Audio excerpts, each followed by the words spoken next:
Q news లో పనిచేయటకు senior video editors కావాలను సంప్రదించవలసిన నెంబర్లు 8688926084. ప్రైవేట్ స్కూళ్లలో పేద విద్యార్థులకు 25% సీట్లు ఇవ్వండి.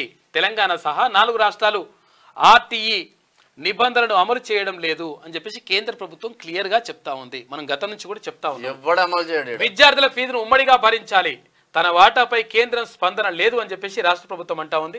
రాష్ట్ర ప్రభుత్వం కేంద్ర ప్రభుత్వం పైన, కేంద్ర ప్రభుత్వం రాష్ట్ర ప్రభుత్వం పైన వేసుకోవడం కాదు. కాకపోతే ఏంటంటే ప్రైవేట్ స్కూళ్ళల్లో కూడా మీరు గుర్తుపెట్టుకోరి.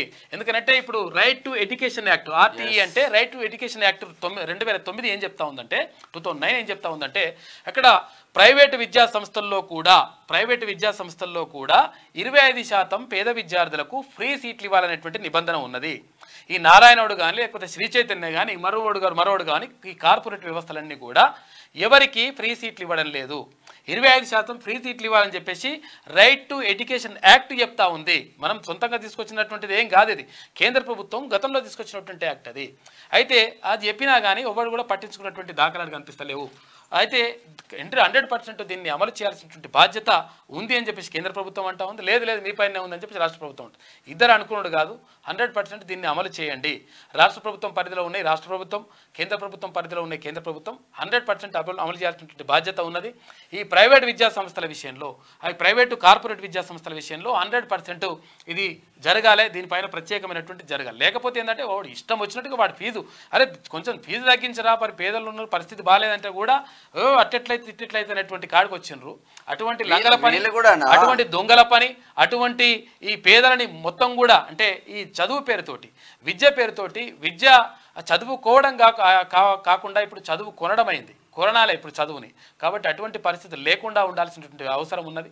కాబట్టి 1000% ఈ ప్రైవేటు ఈ లంగలు ఎవరైతే ఉన్నారో ఒక్కొక్కడు ఏం చేస్తుందంటే ఇప్పుడు నారాయణ శ్రీ చైతన్య ఇప్పుడు విద్యా సంస్థలు నేను చెప్తాను డైరెక్ట్ ఎందుకు చెప్తున్నట్టే నువ్వు వేసుకోరా కేసు వేసుకుంటే ఎందుకని అంటున్నంటే అవన్నీ కూడా జరిగినాయి. మేము అన్న కూడా చూసినాం, అంతా కూడా గ్రౌండ్ లెవెల్కి వెళ్ళి పరిశీలించినాం. అక్కడ ఏమవుతుందంటే ఆడు ఒక్క విద్యా సంస్థ పేరు పెట్టేసి దానికి అనుగుణంగా అనుబంధంగా ఆడోటి బ్రాంచీలు పెడతాడు. ఏదిరా అంటే నీది 7.5 బ్రాంచ్ అంటే ఉప్పలు ఉన్నది అంటాడు. వాడికి పెట్టేది ఆడోటి పెట్టేసుకుంటూ వస్తాడు అన్నట్టు.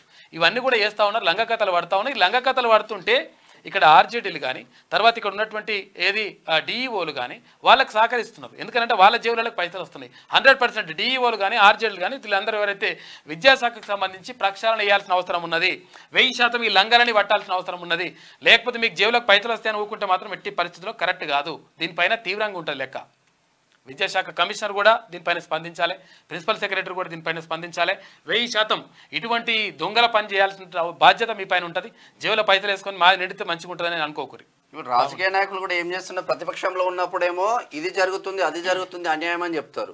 పాలక పక్షం రాగానే అన్ని మర్చిపోతారు.